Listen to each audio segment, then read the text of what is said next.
I met you, for all of you, I met Billy through my friend Patina Miller, who's in London right now. And you guys worked together on a show called Being Alive. Yes. And can you, because we all know you as the singer and the performer, this is a show that you directed and you kind of conceived, yes. right? Can you talk a little bit about that show? Because I think it's important for our audience to see this side of you as well. With the decision to sort of live truthfully and honestly as an artist in the world, the hard, cold reality of a lack of work as solely an actor settled in rather quickly. Just a harsh reality if you're in this business. You know, it's a harsh reality. It's like if you don't want to show up and lie, you know, and unfortunately as an actor and as a musician, you know, being in the music business, it's like if people know you're gay, there's a different audience. It's true. Still. And it's changing, but there's a different audience. And you're labeled as not so marketable. You're labeled as the gay performer. Unless you're playing gay roles. It's no longer easy for directors and casting directors and audiences alike to see you as an actor playing a part. So, you know, only 10% of the population is gay, which means only 10% of the roles that are created in the world are gay roles, which means that if you're a gay actor and you want to play a straight person, there's not really those opportunities for certain types of people are very few and far between. And for me, I didn't want to be labeled and I didn't want to be pigeonholed. And so I started to explore other options, other options of how can I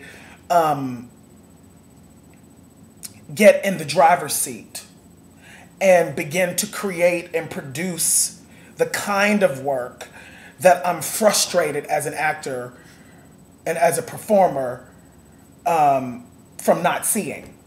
You know, and I've never been a complainer, and I found myself complaining a little bit too much, and I was like, well, why don't I just do something about it? You know, so I went to screenwriting school out at UCLA in Los Angeles while I was living out there in the early 2000s, and I started to sort of explore the idea of, well, what if I spoke from my own voice, you know, and I was very sort of inspired by people like John Cameron Mitchell and Harvey Fierstein and, you know, these other sort of out gay artists who were not taking no for an answer. Yeah, well, people like John and Harvey are very outspoken and they make work for themselves, which is... And so I started making work for myself, and I did a residency at the Public Theater under George Wolfe, and I created my one-person show, Ghetto Superstar, down there, that performed at the Public Theater, and then we also took it to City Theater in Pittsburgh, which is my hometown. But I then started going, okay, well, what about projects that really aren't for me? And, you know, I had this obsession. I've had this obsession with Sondheim since I was a kid, and you know, I came very close to you know, playing the witch in the revival of Into the Woods, and this past one, and you know, if you have my recent album At the Corner of Broadway and Soul, you will hear the story. It didn't actually work out, but my relationship with Mr. Sondheim was established because of that experience and those auditions, and you know, him wanting to use me in that non-traditional way. And so I asked him if I could put a show together with African American performers and his music. And he said, yeah. And he said yes. And that's where Being Alive came from. Hip hop, soul, jazz, R&B, rap, gospel arrangements of Sondheim music. So it's pretty cool. What is the biggest piece of advice that you can give our audience from your experience? You've talked so much about opening up and becoming your true, honest self. So what is just the single piece of advice you can give a young person who is struggling with the idea of how to be honest in this career? Be patient with yourself.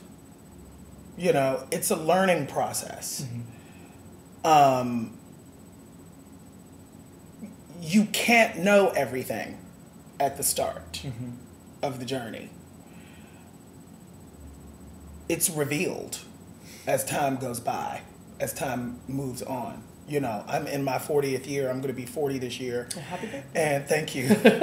And I still continue to learn more and more about myself every day. And so you can't think of this journey as ever arriving. No one ever arrives. It's always a constant journey. It's always a constant learning process. And so if you learn to enjoy the journey, it will be the best way to live. Again, thank you so much, Billy. You're welcome, sweetie.